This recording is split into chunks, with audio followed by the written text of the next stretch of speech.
हाय friends, मैं हूं doctor Jitendra Jingar, professor in the department of psychiatry, Gitanjali medical college and hospital. इस video में आप जानकारी प्राप्त करेंगे कि किन किन लोगों को तनाव होने की संभावना ज़्यादा है, तनाव को कैसे पहचानेंगे, क्या क्या लक्षण होते हैं और इसको आप कैसे घर बैठे इस तनाव को कैसे कम कर सकते हैं। तो सबसे पहले तो जो लोग भी क्वारंटाइन में है, जो लोग आइसोलेशन में हैं या जिनके फैमिली मेंबर्स में किसी को कोरोना हो गया है या जो अपने परिवार से दूर लॉक हो गया है, जैसे कोई स्टूडेंट पढ़ाई कर रहा है और वो जो साउथ इंडिया में है और उसका परिवार जो है राजस्थान में है, तो वो अपने फैमिली मेंबर से मिल नहीं पा रहा है, तो जो परिवार से अलग है, दूर है, या जिन लोगों को फाइनेंशियल लॉस हो रहा है या जिनके डेली का प्रोडक्शन है लेकिन वो इकट्ठा होता जा रहा है, या जिनकी फैमिली में कॉन्फ्लिक्ट चल रहे हैं, आपस में मनमुटाव रहता है फैमिली के अंदर, या जिनको पहले कोई मानसिक रोग रहा हो, जिनको डिप्रेशन रहा हो, एंजाइटी रहा हो, जिनको ओसीडी की समस्या रही है, इन सभी लोगों को ये पीरियड तनाव की तरफ और मानसिक रोगों की तरफ ले जा सकता है। तनाव आपको पूरी तरीके से झकझोर के रख सकता है। तनाव आपके आपके व्यवहार को बदल सकता है। तनाव आपके फीलिंग भावनाओं को बदल सकता है। तनाव आपके मन को बदल सकता है, माइंड को बदल सकता है। तनाव आपके शरीर के अंदर बदलाव ला सकता है। तो ये चारों जो भाग है उन सबको जो है वो तनाव इन्वॉल्व कर सकता है। तो शुरुआत अपन करेंगे कि आपके शरीर में ऐसे क्या क्या बदलाव आ सकते हैं या परिवर्तन आएंगे जिससे आप ये पता लगा पाएंगे कि आपको तनाव हो रहा है।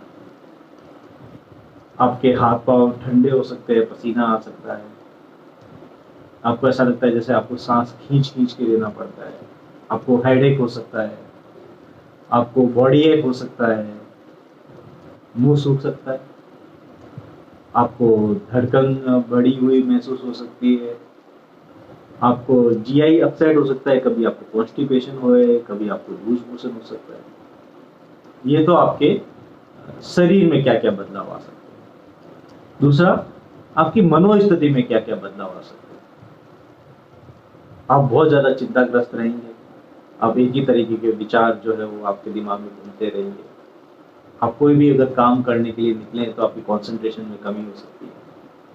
आप घर में आपको किसी ने क्या बोला, आपने अपनी कार की चाबी कहाँ रखी, गाड़ी की चाबी कहाँ रखी, आपने दूध गर्म करने के लिए अपने स्टोव के रखा है, गैस पे रखा हुआ है, लेकिन आप कहीं और अपने विचारों में खो हुए हैं। आपकी कंसंट्रेशन में कमी हो सकती है, आपकी याददाश्त में समस्या आ सकती है। एक ही तरीके के अलग अलग तरीके के बार बार और ज़्यादा विचार आ सकते हैं दिमाग के अंदर, जो आपको भय की तरफ और घबराहट की तरफ ले जाते हैं। तो ये माइंड में बदलाव आ सकते हैं। तीसरा, फीलिंग में क्या क्या बदलाव आएगी, आपकी भावनाओं में। सबसे इंपॉर्टेंट, चिड़चिड़ापन। बच्चे भी अगर आपसे कुछ बात करेंगे या आपके वाइफ है या घर में और भी कोई लोग हैं, तो आप चिढ़ के जवाब देंगे, चिड़चिड़ापन आने लग जाएगा। छोटी छोटी चीजों में आप उखड़ जाएंगे, आपका मन उदास रहेगा, आप थकावट महसूस करेंगे, गुस्सा जल्दी आएगा आपको, इम्पेशेंस, आप पेशेंस डेवलप नहीं कर पाएंगे। तो ये सारी चीजें आप फीलिंग के हिसाब से आपके अंदर बदलाव आ सकते हैं। और आपके व्यवहार में क्या बदलाव आएंगे, जैसे आपके नींद में ज्यादातर समय आपकी नींद कम हो जाएगी। कभी कभी कुछ लोगों के अंदर नींद बढ़ भी जाती है। भूख में कमी हो जाएगी। आप नशे की तरफ भागेंगे, आप स्मोकिंग ज़्यादा करेंगे, अल्कोहल लेंगे, बार बार चाय पिएंगे, कॉफ़ी पिएंगे। तो आपके व्यवहार में बदलाव है, वो सारे इस तनाव की वजह से आपके अंदर हो सकते हैं। अब आप तनाव को कैसे कम कर सकते हैं। कुछ रिलैक्सेशन टेक्निक्स होती हैं जो आपको हेल्प करती हैं अपने तनाव को कम करने के लिए। इन्हीं में से कुछ जैसे डीप ब्रीदिंग रिलैक्सेशन टेक्निक होती है। उसके लिए आपको गहरी और लंबी सांस लेनी होती है और 6 सेकंड तक आप इनहेल करें, सांस अंदर तक लें, और अगली 6 सेकंड तक आप सांस को धीरे धीरे बाहर निकालें। और ये अभ्यास आप 3 मिनट 4 मिनट तक आप कर सकते हैं। इसको ब्रीदिंग रिलैक्सेशन टेक्निक कहते हैं, जो आपको तनाव को कम करता है। दूसरा है प्रोग्रेसिव मसल्स रिलैक्सेशन टेक्निक, जिसपे 10 to 15 मिनट्स लग सकते हैं। एक एक ग्रुप ऑफ मसल जो है उसको आपको टाइट करना पड़ता है, और उसको आप 5 सेकंड तक होल्ड करें और फिर धीरे धीरे धीरे धीरे उसको रिलीज करें।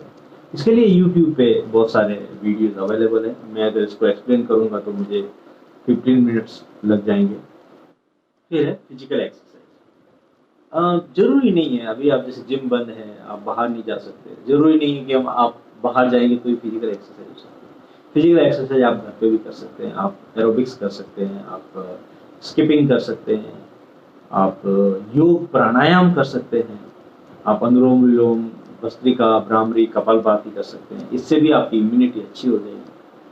आप जितनी बार भी घर में आपको जो जो काम पड़े, लाइक अगर आपको पानी भी पीना है तो आप दूसरों से नहीं मंगाए, आप खुद उठे, आप पानी का गिलास भर के ले। जितनी बार आप उठेंगे बैठेंगे, आपकी मतलब फिजिकल एक्टिविटी आपकी जो है वो मेंटेन रहेगी। नींद को सुचारू रूप से बनाए रखने के लिए सबसे पहले तो यही है कि आप जो आपका रूटीन में जिस समय आप सोते हैं, जैसे लाइक आप रात को 10 बजे सोते हैं, 11 बजे सोते हैं, तो आप इस लॉकडाउन पीरियड में भी आप उसी समय सोएं।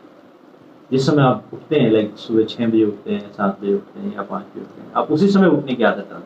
अगर आप दिन में नहीं सोते तो आप नहीं सोएं।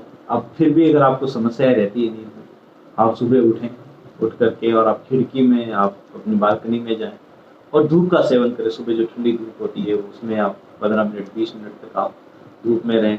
आप स्लीप हाइजीन का ध्यान रखें, मीन्स रूम आपका डार्क रहे, कोई ज़्यादा डिस्टर्बेंसेस नहीं रहे। शाम को 7 बजे 8 बजे के बाद में कोई ऐसा नशीला पदार्थ नहीं लें जिससे आपकी नींद में समस्या हो, जैसे चाय नहीं लें, कॉफ़ी, स्मोकिंग, इन सारी चीज़ों से आप दूर रहें। गरम गरम पानी से नहा सकते हैं। ये सारी चीज़ें आपको नींद की दिनचर्या को बनाए रखने में हेल्प करती हैं। आप डाइट का विशेष रूप से ध्यान रख सकते हैं, वो भी आपके तनाव को कम करती है। लाइक आप फ्रूट ज़्यादा लें, आप सैलेड ज़्यादा लें, इससे आपकी जीआई प्रॉब्लम्स भी कम रहेगी, आपका वेट नहीं बढ़ेगा। आप जंक फूड या चीज़ या बटर या जो भी फ्राइड चीज़ें, इनसे आप बचें, दूर रहें। ये बहुत ही अच्छा मौका है, आप अपने बच्चों के साथ समय व्यतीत कर सकते हैं।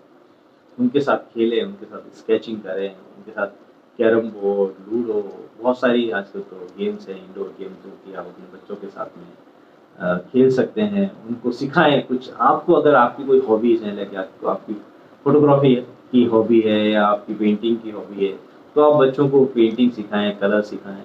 आप अपने घर को डेकोरेट कर सकते हैं, आप साफ-सफाई कर सकते हैं।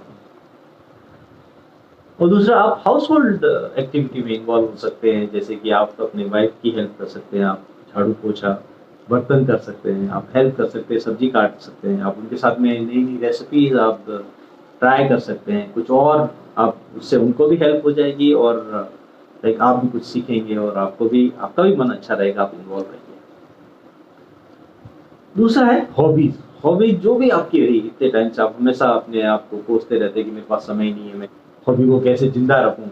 तो उन सारी चीज़ों के लिए अभी एक बहुत ही अच्छा समय है। आप अपने इस समय को यूटिलाइज़ करें और अपने हॉबीज़ में इसको यूज़ करें। आप जो भी आपकी हॉबीज़ है, गाना गाना है, डांसिंग है, आप एरोबिक्स करना चाहते हैं, आप कुछ पेंटिंग्स करते हैं, इन सारी चीज़ों में आप अपना कुछ बजाते हैं, आप कुछ म्यूज़िक प्ले करते हैं, तो उन सारी चीज़ों में आप अपना समय व्यतीत कर सकते हैं।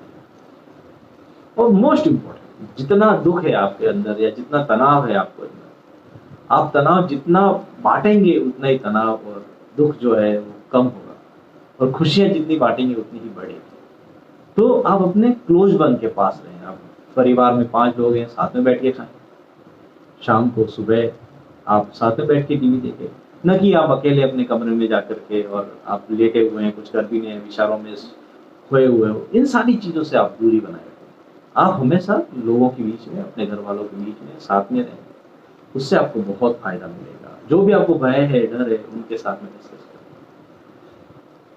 अपने आस-पड़ोस में या आपके जो फ्रेंड्स हैं उनसे फ़ोन पे बात कर सकते हैं, उनके हाल-चाल जान सकते हैं, वीडियो कॉल कर सकते हैं।